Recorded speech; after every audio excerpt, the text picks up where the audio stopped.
Hello everyone, I'm Outback-Zero, and welcome back to Star Trek Resurgence. It's been a little bit between last recording and this recording. As always, I'll aim for a 1 hour increment. I've also made some tweaks to try and make the game run smoother on a higher preset. So there may still be some problems with the game kind of dropping frames. That's right. But you see my problem, don't you? They were all against me on that bridge. And they were ready to go against my orders. I'm not blind to it. I think you're wrong about that. You still have the respect of the crew, and we have bigger things to deal with. We have a high-priority mission ahead of us and a lot to do to get ready. We're going to have a pretty big problem if I can't count on the bridge staff. To say nothing of the rank and file.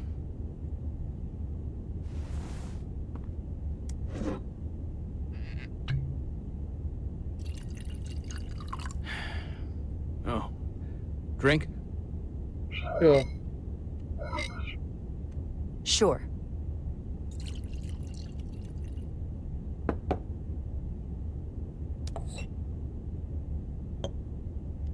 Thank you.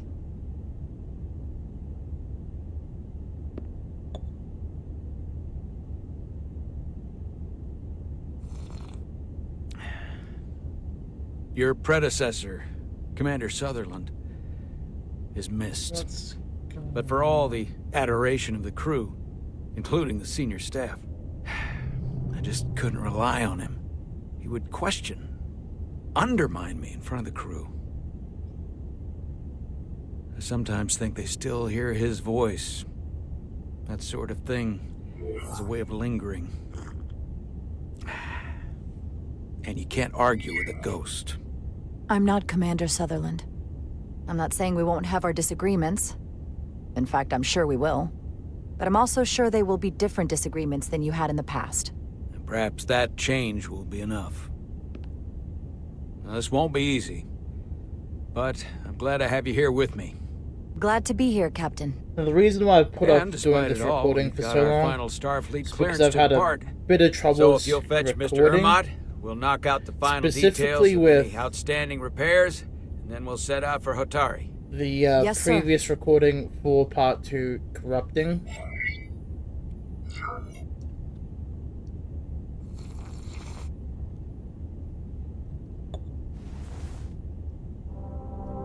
And just making it difficult to try You're and not? Here we go. to keep that determination up to get this series going. So hopefully this recording I won't have a problem.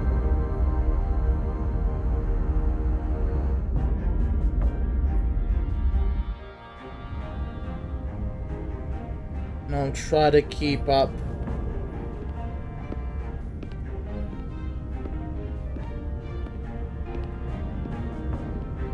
All departments reporting full mission readiness. We've got our full complement on board. This is my favorite moment, right now. The start of a new mission is always full of possibility. The Orion Syndicate could sell it as a drug. Don't let the Admiralty hear you say that.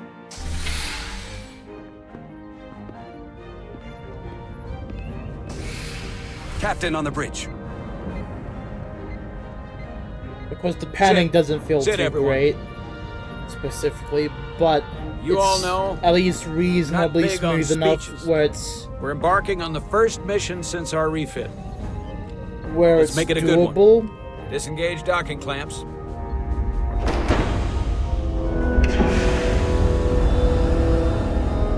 Or at least Docking clamps doable released. enough to make a video out of. Thrusters ahead, Mr. Handar.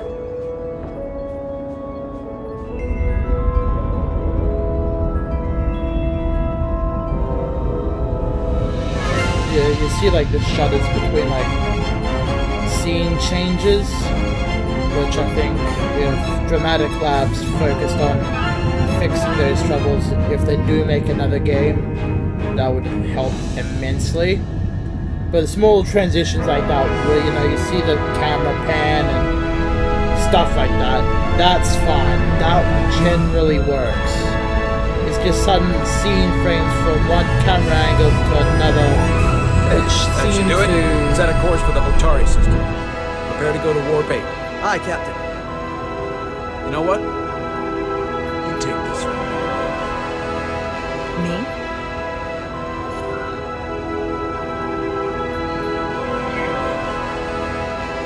Engage.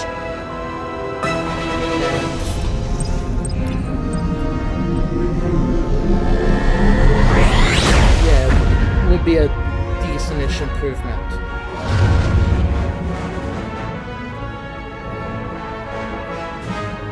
Simple, but effective.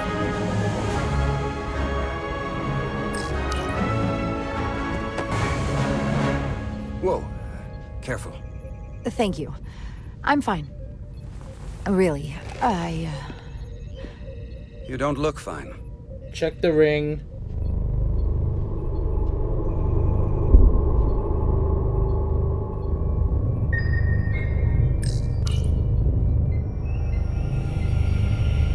I have to get to sickbay.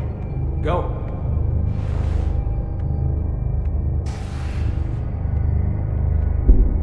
Commander, help me get her inside! Ugh.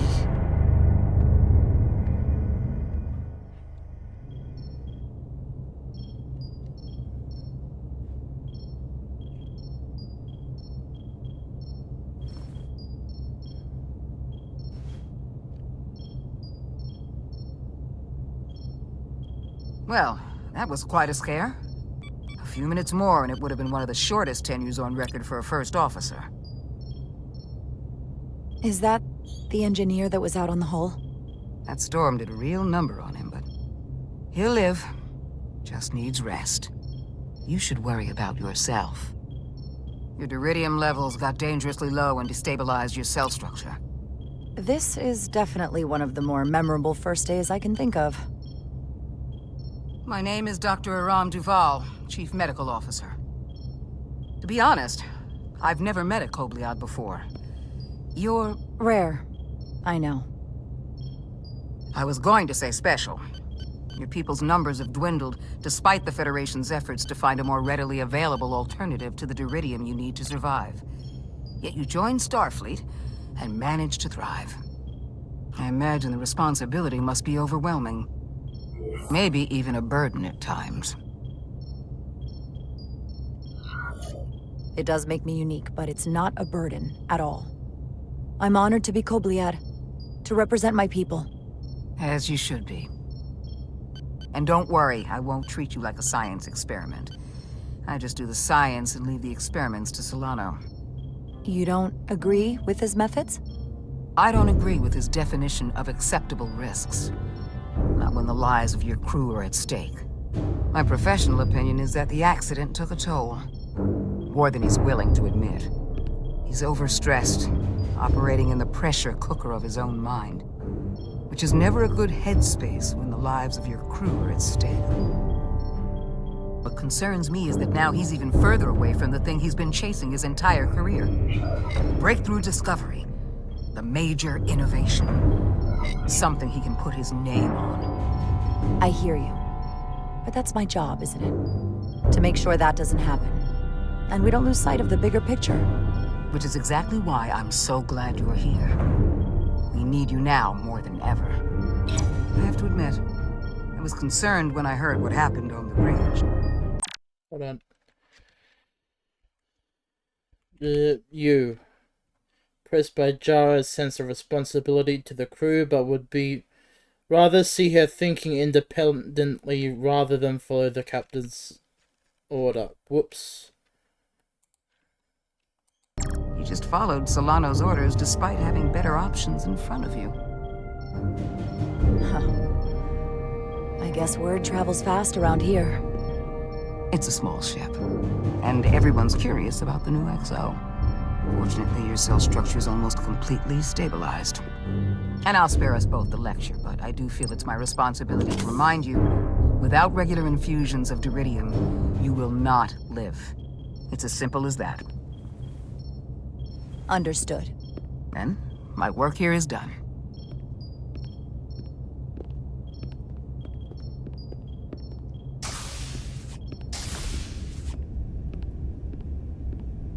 Sorry, I didn't mean to be lurking outside of sickbay. I didn't want to intrude, so it felt more appropriate to wait out here. We were all worried about you. Or I should say I was. I wasn't sure what was happening at first. But then I realized it was your condition. I'm feeling much better. Thank you. It's just part of who I am. Well, being a jerk sometimes is part of who I am. So, I'm sorry for that. You trusted my intuition earlier, with the deflector pulse. Let's see. Westbrook felt ashamed of his behavior and was impressed by Jara's strength when he saw her outside of sickbay. Felt I should thank you for that. Well, thank you for coming. Even though you didn't have to. I wanted to. Now, Carter, the emissions that gave you that burn are quite unusual, like everything else that goes with this storm. That's a combination of hyronolin and lectrazine to counter the radiation effects. That should help speed your healing. She's come by a couple of times to see you already. Be brief. It's good to see you awake again. I was starting to get worried. Not that you aren't in good hands with Dr. Duvall. You did take one hell of a shot, though.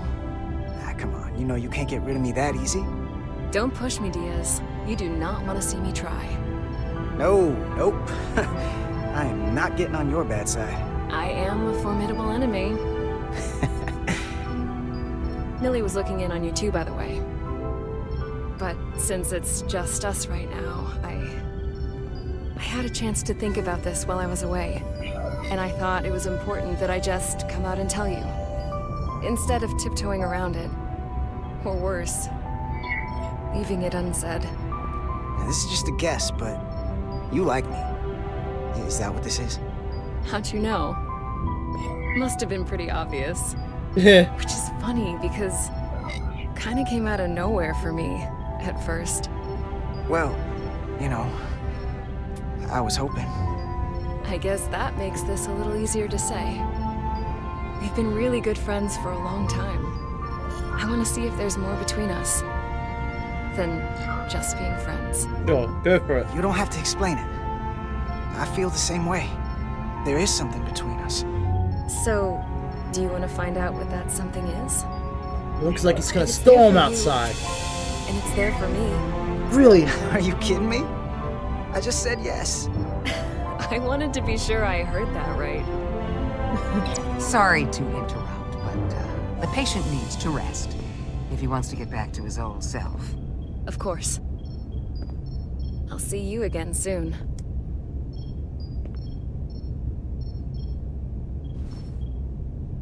Also, that interaction was cute, so...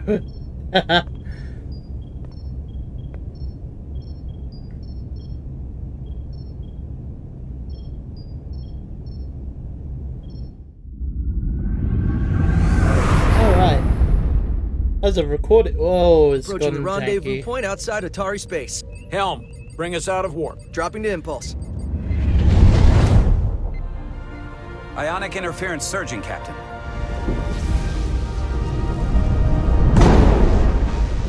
Shield integrity holding. We can take it. We are at the correct coordinates to meet the shuttle. Commander Rydek, find us our diplomat, if you will. Aye, Captain. Let's reduce the noise. Filter out environmental signals. I can manually tune what's left for Federation signal types. Okay, you found it. I've located the shuttle. Opening comms. On screen. Shuttle to Resolute. Shuttle to Resolute. Debris field.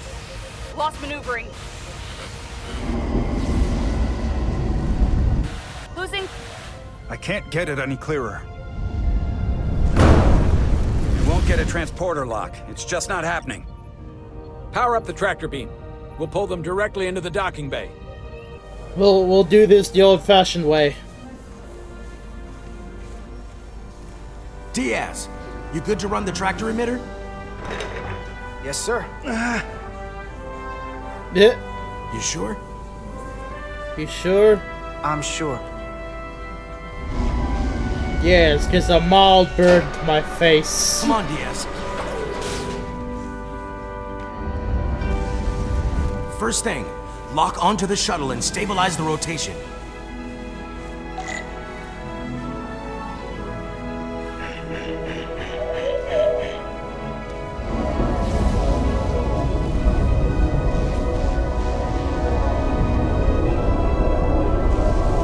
We're pulling in debris. I'm on it.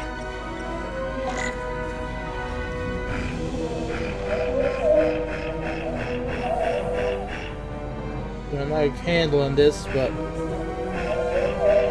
someone got to.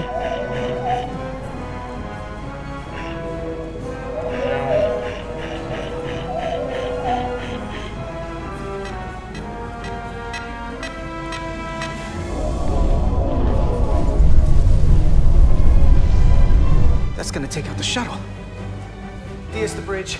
There's a large piece of debris headed for the shuttle. The tractor beam can't handle it. Can our shields take it? I believe so. Commander Ryder, plot an intercept course.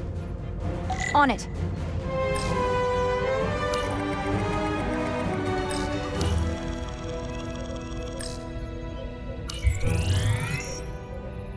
Okay, hold W. Here we go. Maneuvering thrusters bearing 53 Mark 17, 200 meters on an intercept course. Maneuvering.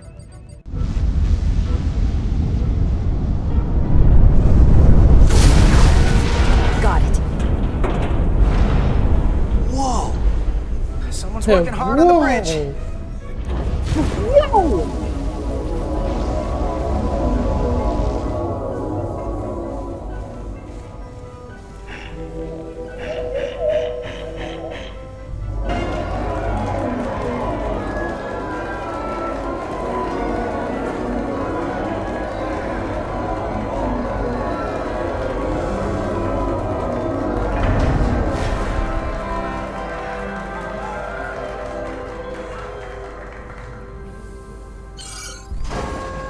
We got the shuttlecraft on board.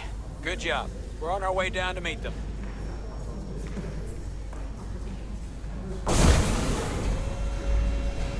Alright, let's see who we got.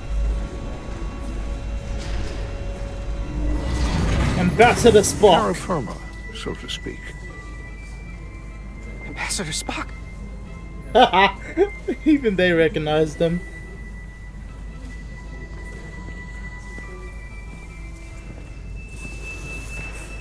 The captain will be right down to meet you, sir. In that case, I will wait for him here.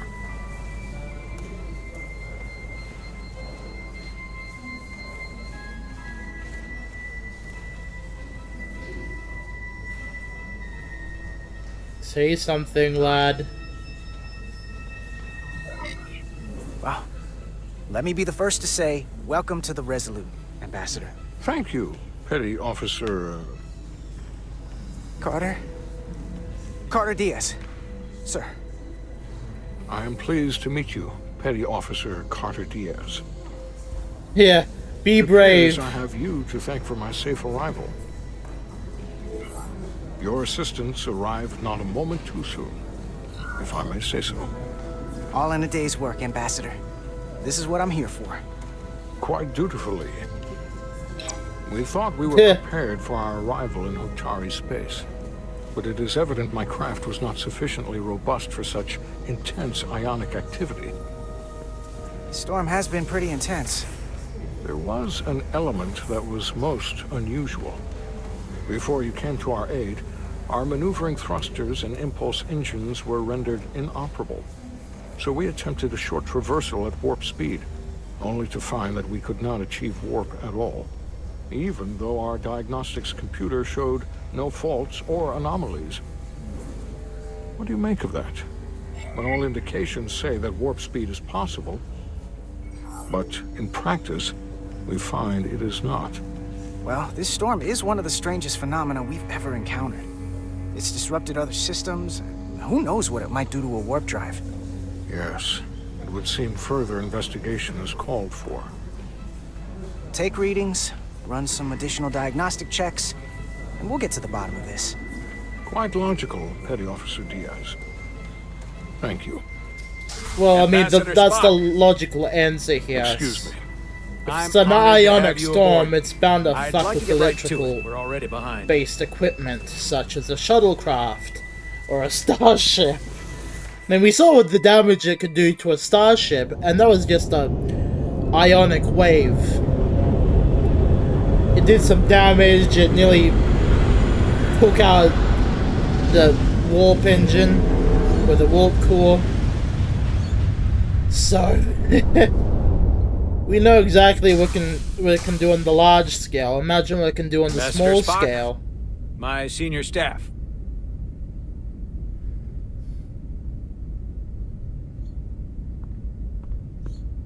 It's not every day that a captain gets to welcome a Starfleet legend aboard. You flatter me, Captain Solano. But legend implies the past tense, whereas I am very much focused on our present circumstances. I didn't mean to suggest you were stuck in the past. You're right, Ambassador. Not the most diplomatic choice of words. We're all curious about the future, Ambassador. Specifically, what exactly are we getting involved in here? We got the basics from Starfleet. Two formerly peaceful neighbors are now on the brink of war.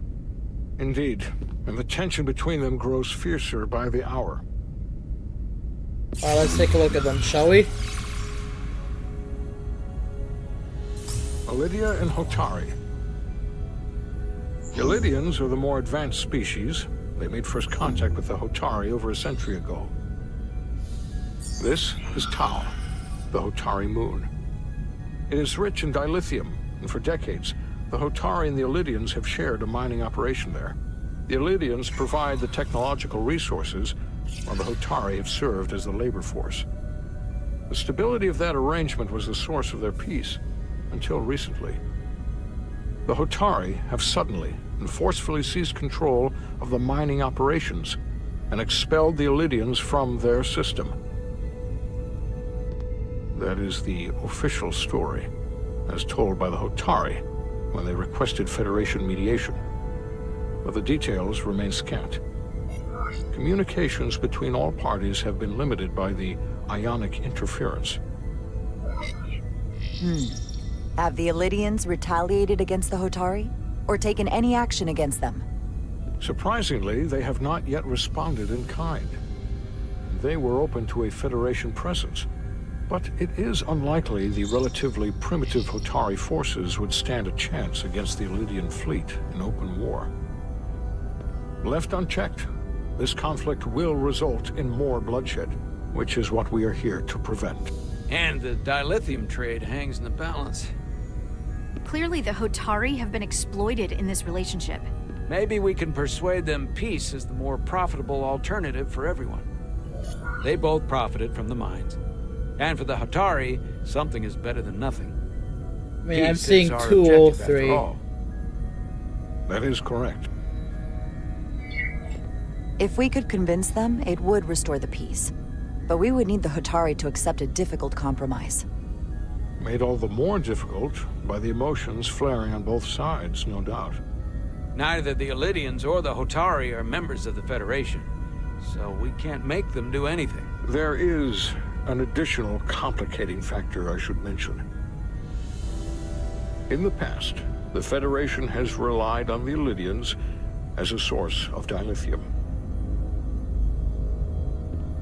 That certainly changes things. Federation sources its dilithium from a lot of places. Yeah, and this is one of them. So we've already played a part in this. Unfortunately, that is indeed the case, Commander Rydek. We're morally obligated to make this right. Hold on. Our only obligation is to negotiate the peaceful resolution of this conflict. Given is the also Federation's true. involvement in the Elydium dilithium... Ooh, Spock.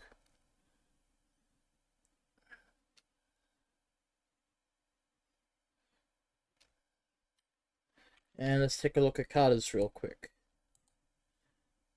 Ambassador Spock was impressed by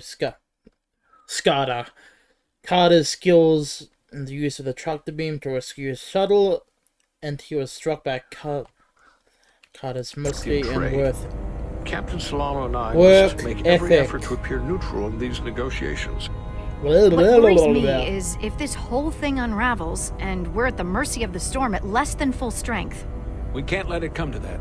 Considering what the ion storm has done to our ship, and the Ambassador's shuttle, we have to assume the Elydian fleet has had problems with it as well. This recent surge in the energy disturbance temporarily levels the playing field. Commander Westbrook is correct. The energy anomalies around the Hotari systems have been noted in the past. That may answer why the Hotari were able to strike back after so long. They finally had an opportunity, and they took it.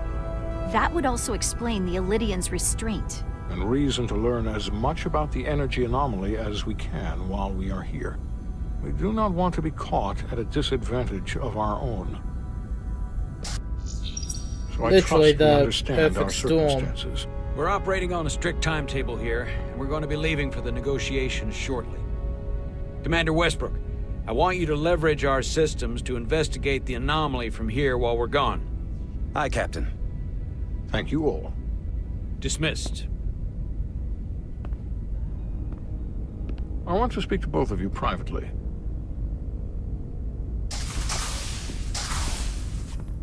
Ambassador Spock, I'd like to make a formal introduction.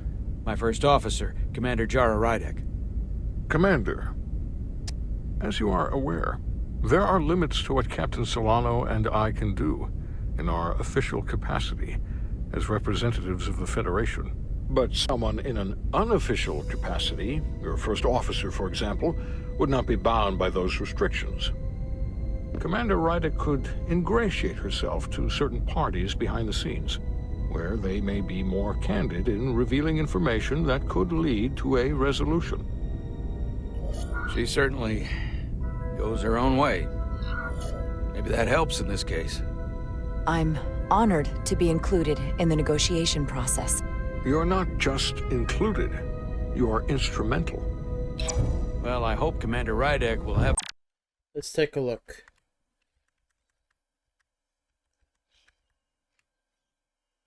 Ambassador Spock also noted Jara's humility when presented with a back-channel mission. Okay. So at least there's that.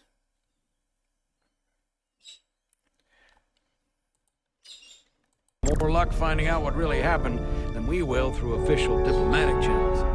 The fate of the negotiations, the interests of the Federation, and the prospect for peace may very well depend on it.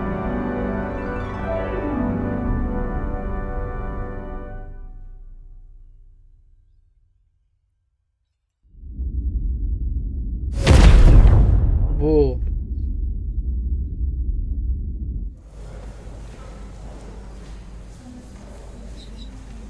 Navigational complexities. Chuvek and... I've already forgotten the name. Mr. Diaz, I understand you have already discussed the warp drive failure with Ambassador Spock? I have. It is imperative that the Ambassador's shuttle be flight ready. I need you both to ascertain the root cause of the system failures he encountered. I'm surprised, Commander. I thought you would have wanted to work on Ambassador Spock's shuttle yourself. I respect the Ambassador and his many accomplishments, but I do not derive any satisfaction from interacting with his shuttle as if it were somehow transubstantiated through its association with him. Especially when I have the entirety of this starship to concern myself with. When you look at it logically, yes, it is just a shuttle. No different than any of the others. There is plenty that is different about it, and that is what you are to investigate. But please limit your findings to observable scientific phenomena. Yes, sir. We'll try to restrain ourselves. Then I will leave you to try to restrain Make note of any ourselves. abnormalities in your report. I'm gonna just do the work. Carry on. So... It seems like he's warming up to it. Oh, I wanna see. Carter! Chuvek. Agreed with Kant. Purely logical approach to working on the shuttle. Yeah. Even Chobok has to look at that face and know you've earned some real respect. And I have to admit that I owe you one. You were right to make me go first. I don't know what I was thinking. You've pulled me out of trouble how many times? Call it even. Okay. At the very least, maybe I can track down that bottle of Saurian brandy you're still on the hook for. But first, we have work to do. Yes.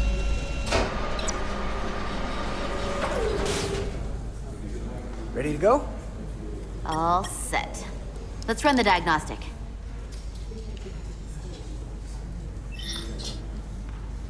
Begin diagnostics.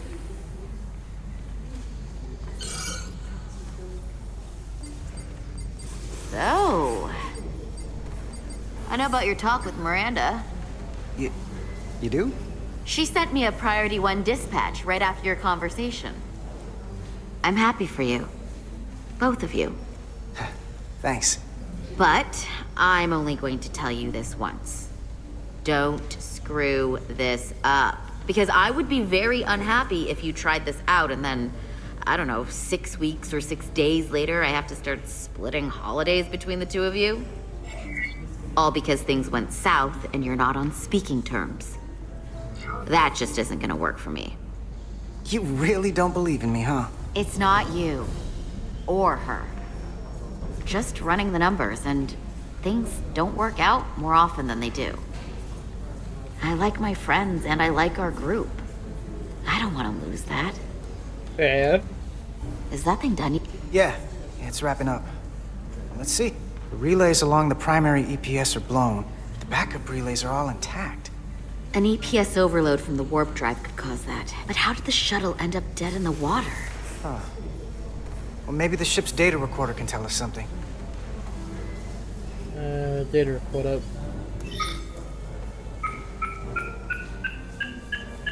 Here. They were only about 8 minutes from their plotted warp point. No faults, just those warnings.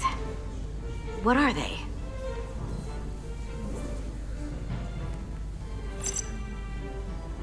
The warp field became inverted suddenly. I've seen this happen when the center warp coil cracks. A cracked warp coil throws a fault code. Still, we should take a look. There was a complete warp cascade failure. Wow. They're lucky the shuttle didn't turn inside out. Makes me think the computer panicked on the warp field equation. Subspace variance out of tolerance. What does that mean? It means the main navigation array lost sight of space somehow. Will the array going offline cause that? Yes, but it should have also thrown a fault code. Any one of these failures should have thrown a fault. If it was caused by a system failure. None of this caused the relays to blow. Roll forward to when that happened. Yes, ma'am. Let's see. So here, they take a moment to get their bearings and they attempt to re-engage the warp drive. There. That's the relays blowing. And look, there's another warp system alert. They're all the same. Subspace variance out of tolerance, or warp inversions. Finally, there's a complete warp cascade failure. Then it's one of two things. Either a warp coil is cracked, or the navigation array is offline. That makes sense. Well, I say we check Divide and both conquer. just to You be want to sure. check the warp coils or the navigation array? I'll check the other. Let's not overcomplicate this. One of these systems is likely broken. I'll check the nacelles for a cracked coil.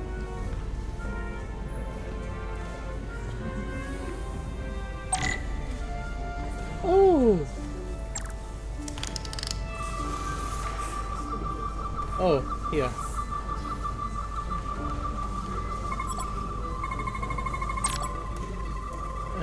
Q and E to do a deep scan.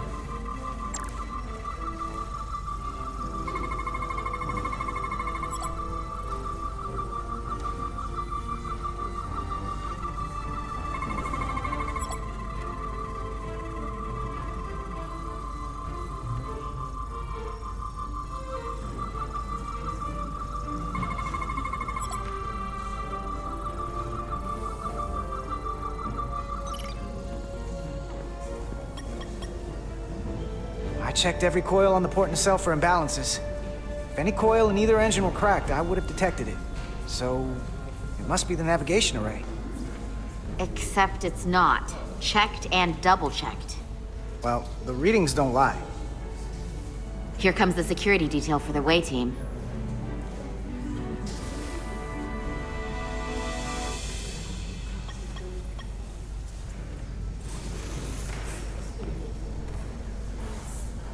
Hey. I'm not here. Yeah, I'm not here. We're escorting the negotiating team to the surface as soon as they come down from the bridge. I don't want to interrupt some important work. I was just hoping to see you before I go. The captain and the others will be here any minute now. Should be an interesting ride down to the surface. Come on, I'm never too busy to make time for you. That's not true. No. But I am glad you came by. Now that's more accurate. I gotta be precise with you, huh? Hey, Maris. Aren't these those button pushers you're always hanging out with? And you're the phaser jockeys we always beat in Parisi squares, right? All aboard for Hotari! That another one of the captain's railroad things? Gotta be. I just usually zone out by the time he gets to the whole, steam engines were the warp drives of their day part. Catch y'all later. You don't want to miss your train. I do have to go.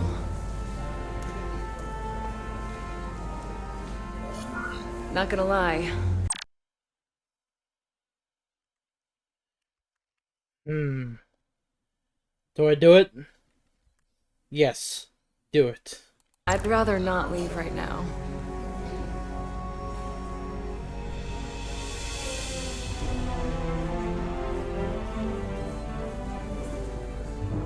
Be brave. That was nice. Yeah, it was. Save some of that for when I get back. You've got a deal.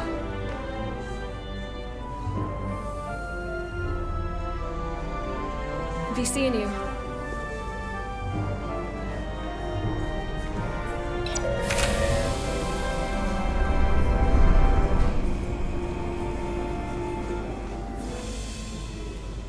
Etzelarda Diaz. If you could float back down to reality, we still have a ways to go. Fair. All right, where were we? So, the warp coils in the navigation array are fine, but the nav computer doesn't seem to think so. I'm out of ideas short of field stripping the shuttle from bow to stern. You wanna take this out of the shuttle and throw it on the bench? Oh, real hands-on maintenance. I like it. Okay, the nav computer is patched into the ship. The ship's computer can double-check our work. If the shuttle's nav computer's putting out false data, we'll know it. Let's run through the shuttle's logs again. Running now.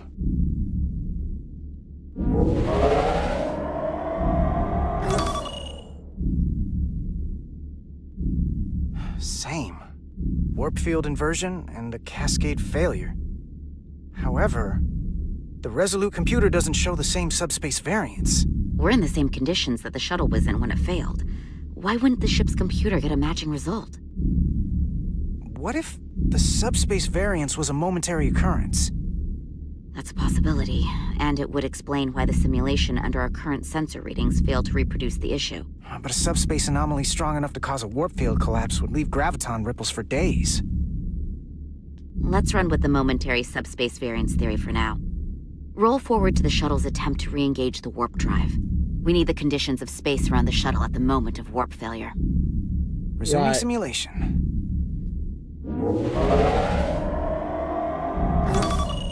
There. Error in warp field calculation.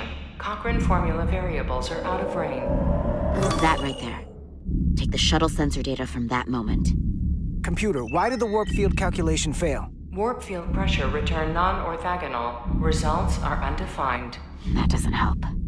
Wait, what if we use a different ship? Put the Resolute into the simulation instead of the shuttle. Yeah, it should warp just fine. Unless... Computer, run the simulation with the Resolute. Resolute simulated. Computer, give me manual control on the warp power. Static field intensity, warp 1.1. 1.2. 3. Warp pressure is destabilizing. Error in warp field calculation. The warp drive has experienced a system-wide cascade failure. Warp field collapsed. Subspace variance is out of tolerance. Cochrane formula results are undefined. Bingo. What-o? The same moment when the shuttle failed to warp, so did the ship. Whatever happened to the shuttle just happened to us. The Resolute will not sustain warp. We can't leave Hotari space.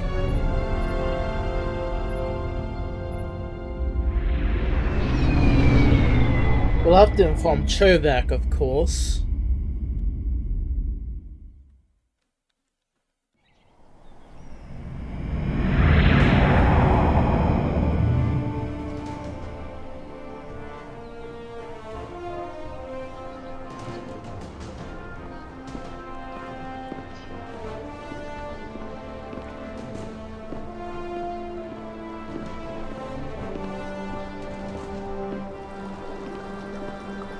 Ambassador Spock, Captain Solano, welcome to Hotari.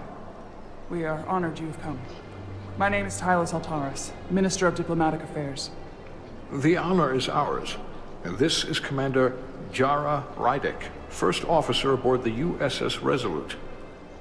You'll find she has a keen mind, and unique insight into the dynamics between the Hotari and the Illydians.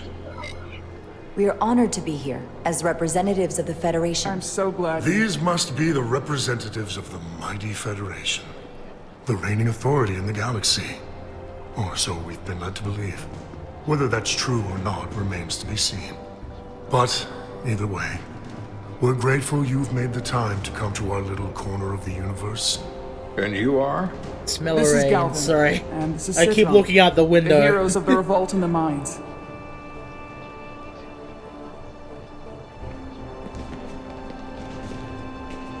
Oh, this is the other set. The old, what was it? Aldari? Let's hope this is the last time we ever have to come here. Don't be dicks about it.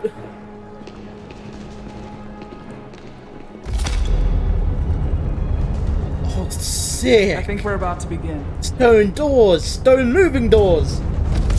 Did you hear the arrogance from that guy? Yes.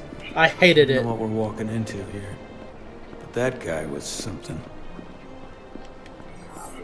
Something about his tone tells me this won't be easy. That was my sense as well.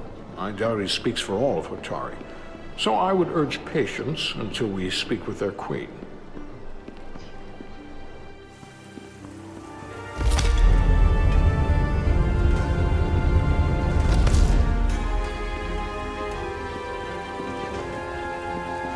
To say for like, I did mention this before, the occasional frame stutters and drops in between the scenes. The game seems to be running better with the modifications I did to the NVIDIA control panel. It's just the game itself runs fairly hot for the tower that I have.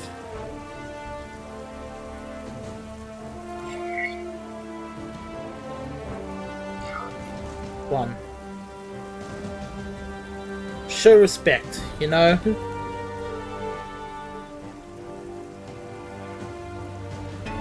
Ambassador Spock, welcome to Hotari Prime. The honor is mine, Your Majesty. That the Federation would send one of their most respected representatives is not only an honor to the Hotari people and their queen, but a recognition of our stature and importance. Let's get on with it, shall we? With all due respect to the Federation and their ambassador, they have no authority here. We are not members of their alliance. We are not subject to their rule, nor yours. We demand the immediate return of all mining operations to Illydian control, as it has been for centuries and will be for centuries more. That has always been our understanding. That understanding has changed. Then you invite war! And if you cannot remain silent, you will be silenced. But his point is well taken. What is the Federation's interest in this matter? Perhaps you would have us trade one oppressor for another? The Federation remains neutral. Our only interest is the peaceful resolution of this conflict. We are here at your request, Your Majesty. For now. Saying this wouldn't be easy was an understatement. I thought they wanted us here. Was there something you wanted to say, Captain? Oh, no. My apologies. And what about the Kobliad? She's not She part can of... speak for herself, can't she? Then let her.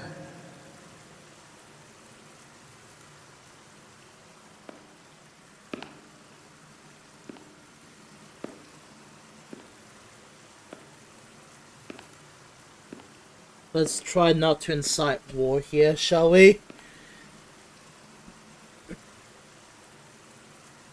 Now then, what is your name?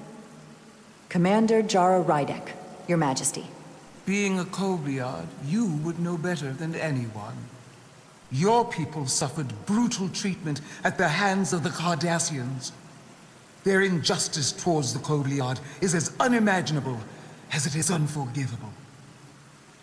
Not unlike how we have been treated by the Alidians. As much as they'd have you believe they are the victims here, remember it was the Hotari who attacked us. Hundreds of innocent Alidians were slaughtered without mercy in those mines. The blood is on their hands, not ours! Quiet! If after all the Kobliad suffered, you finally had the chance to right that wrong, to get out from under their control, would you take it? Or would you negotiate a peace?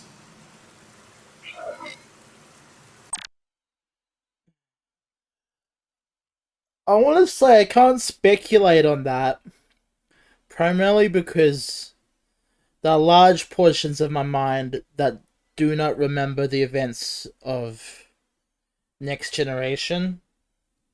So I think a lot of what they're talking about harkens back to that series. And there's only so much that I can remember from it to begin with. So... But at the same time, where unnecessary...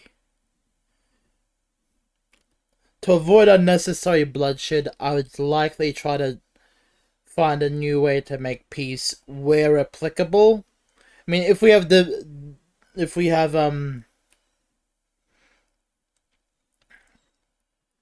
definitive proof that the Alidians are mistreating the Hotari, then I think by all reasonable assumptions we should assist the Hotari, but I'd probably aim for peace first. There is no remedy for what the Kobliad suffered, and I fear who we might have become in pursuit of it. There is no justice if the oppressed become the oppressor. So I would willingly accept a peaceful resolution if it were offered. That is the real opportunity. Perhaps, Commander Rydek. Perhaps. Unfortunately, that was not the case, was it? No, it was not. Peace is often elusive to those who need it most. The Federation is the most powerful, most advanced alliance in the galaxy. It's widely known we have an abundance of dilithium in our mines. And it's in your interest to secure a steady supply. Your Majesty, if I may. Ambassador Spock would have us believe you're here as a neutral party in the interest of peace. So why are you really here? I want the truth, not your Federation rhetoric. As Ambassador Spock has said, We've come seeking a peaceful resolution to this conflict, and have no interest in your dilithium. I'm not nearly as naive as you must think. The Federation has done business with the Illyrians for decades, which makes me question your motives. What they haven't said, but cannot deny, is a simple truth. The dilithium trade would not and will no longer exist without Lydian involvement. We created it for the better. I'm gonna check. Ambassador Spock admired Jara's deft diplomacy under pressure when written by the Hotari Queen. Solana was proud of Jara's diplomatic acumen when the Hotari Queen put her on the spot in the Queen's chamber. Whoops. Keep doing that. Benefit of everyone, especially the Hotari. We've given them warp technology. We've let them share in the profits. We've made their lives infinitely better than before dilithium was discovered. All of that goes away if the Federation turns a blind eye to their treachery. That is enough of your lies! The Hotari are quite capable of running the mines. We've done so for centuries. So tell me, who deserves control of the dilithium trade and the mines on Tau? Who should the Federation recognize? The Hotari or the Illyrians?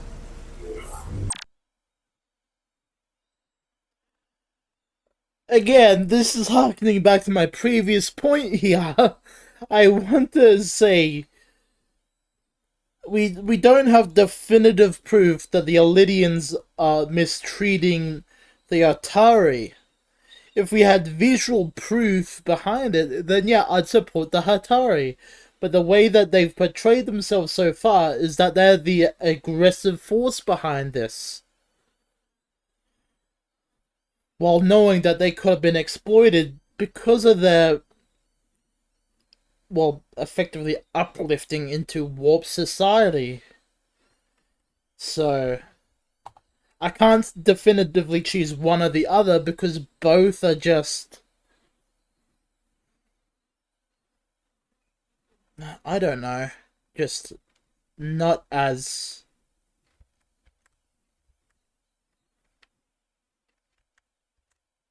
definitive, I guess the word will be here.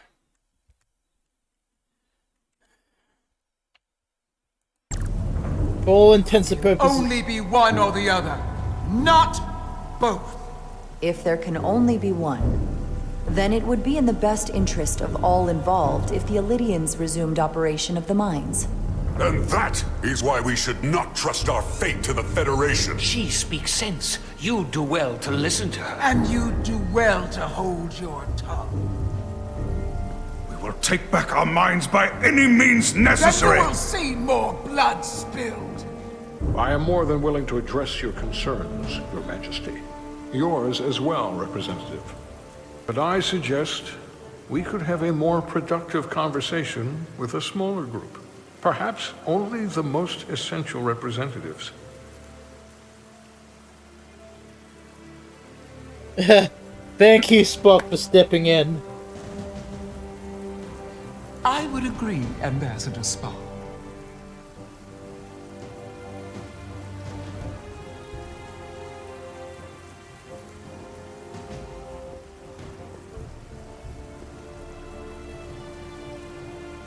I think this is best left to those of us with more experience in diplomatic matters. Of course.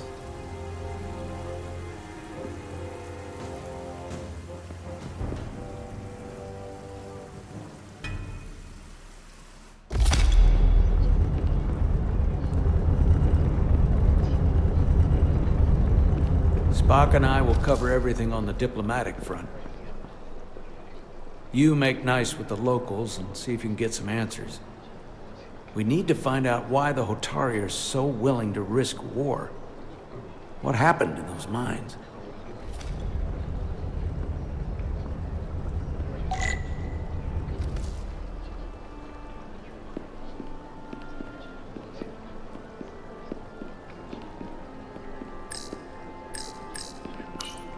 Such rough terrain. No wonder the Hotari are so tough.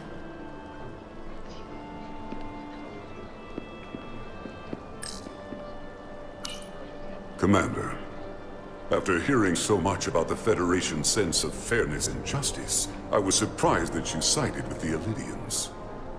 In all honesty, I expected more, especially from someone like you.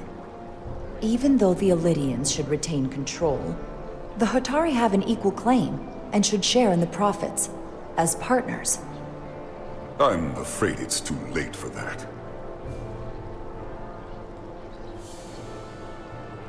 I assume you were there the day the mines were seized from the Illidians. Not seized. Reclaimed. And restored to their rightful owners. Yes, I was there. We had to be decisive. Before the Illidians could even realize their worst nightmares upon them. Were the Hotari miners armed during the revolt? I'm just trying to understand how it happened. If by that you mean armed with centuries of abuse and exploitation at the hands of the Illidians, then yes. Which doesn't really answer my question. We had them vastly overwhelmed from the start. So they had the numbers, even if they They weren't respect properly one armed. thing above all else, and that is force. The greater the force, the more certain the outcome. Not always Any certain. talk of making peace is just that, and worth little without the strength to secure it. Which makes me wonder about your ship, the Resolute. Undoubtedly the Federation's finest warship. Ready to contend with anything the Illidians might have in store. Or is that not true? Maybe I've misjudged it. It wasn't designed as a warship. More for scientific research and exploration. But the Federation must have ships designed for war. Technically, they're Starfleet ships representing the Federation. But yes. I see. Sidron. A pleasure meeting you, Commander. I'm sure we'll cross paths again. Sidron. Oh, what's this? See, this is cool. Soothing. It's like... the aesthetic of this place is cool. Very... stone-esque. It kind of reminds me of, like, ancient Mayan or Aztec architecture. Commander Rydek, I have to admit, I was surprised when you said the Illidians should control the dilithium trade. I was under the assumption the Federation was neutral. But maybe I was wrong. I can assure you, we aren't on anyone's side. We are and will remain completely neutral. You have my word. I hope that's true. For all of our sakes. For both of us. I saw you speaking with Sidron, our national hero. I'm curious, what did he say? He seems to be of the opinion that negotiating for peace is a waste of time. Because force is the only blunt instrument he understands. He's a miner, not a diplomat. For the first time in our history, the Hotari have the upper hand. We see ourselves as strong instead of downtrodden. New voices have risen up. Old voices shouted down. Galvin and Sidron have become national heroes. Now, they have the Queen's ear.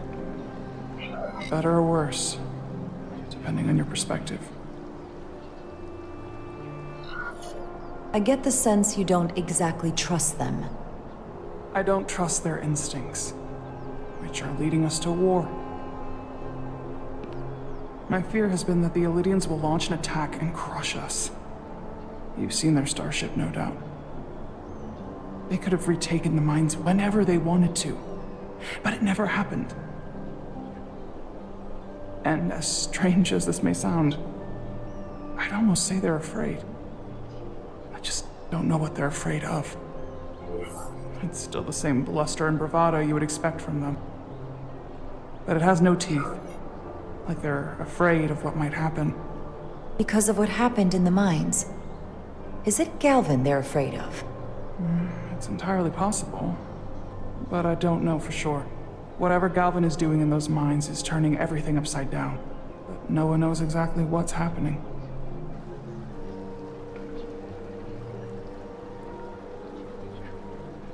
Since the day of the revolt, Galvin has seized control of the mines and restricted all access.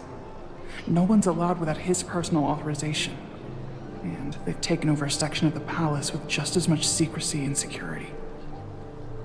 I'm told it could be something they brought back from the mines.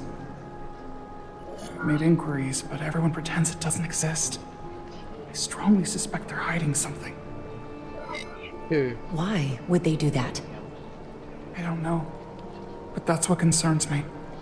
Whatever they're hiding, it can't be good. How can we know?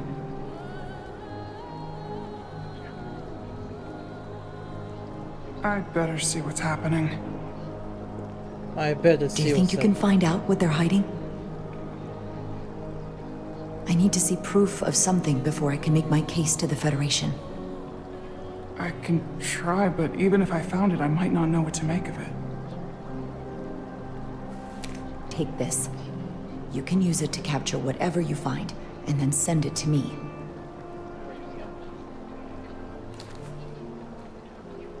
Thank you. I will let you know what I find. And I look forward to our meeting again.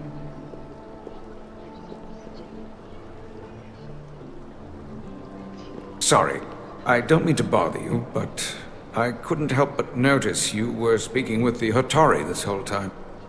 I figured it might be useful if I offered another perspective. Of course.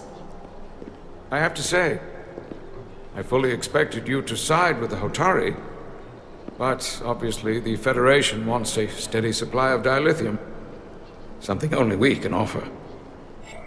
Without a Lydian involvement, there is no dilithium trade.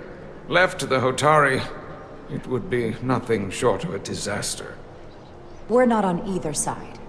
Our only interest is the peaceful resolution to this conflict.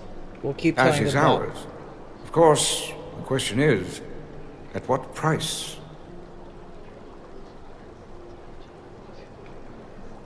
A Major Solid Arminta, Special Attaché, Lydian Armed Forces. Pleasure to meet you, Commander. Kind of like the look of their I eyes. It's have like my targets. issues with the Hotari, but I have to give them some credit. They know how to seize an opportunity. Inciting an uprising the same day as a massive, once-in-a-lifetime ion storm. Our assumption was that this storm was just an anomaly. Yes, a very convenient anomaly. At least that was what we were told. Of course, I wasn't there. But who am I to say otherwise? You sound skeptical. Well, the official story is that it was the storm that enabled the revolt. How else do a bunch of unarmed, unorganized miners seize control of an entire moon, much less thousands of mines? But I've talked to people who were there. They tell a different story. They say they're lucky to have escaped with their lives. That it was more than just the storm. That somehow the miners were able to harness the energy from the storm. I know it sounds crazy. I'm not even sure I believe it myself. But that's what they said. You just answered your own question. How do a group of miners do something that in theory can't be done? That's how. Harnessing the storm. But even if it's true, how does that even happen? You tell me. If you'll excuse me, Commander Ryder. It's likely something that they found in the mines.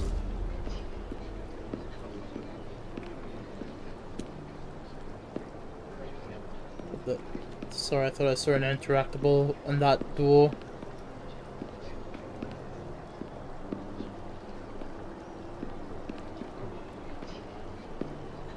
Where is...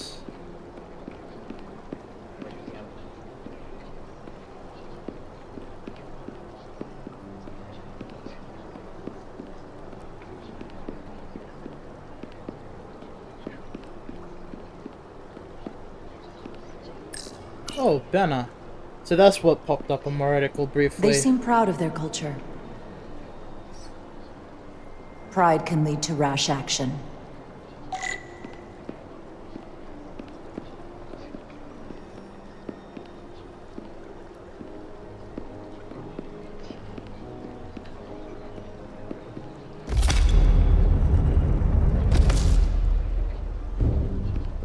Well, that was a disaster. What happened? The Hotari refused to concede anything, so the Illidians stormed out. The Hotari did not invite us here as peacekeepers. I hope your efforts were more fruitful than ours. A little bit more.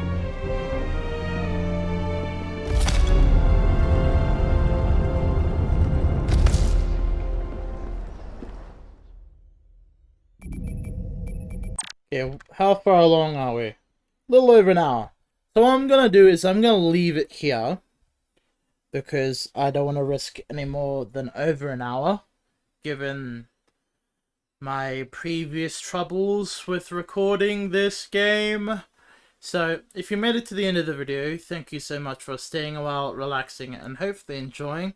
I've been Outback-Zero, and until next time, Outback-Zero, out!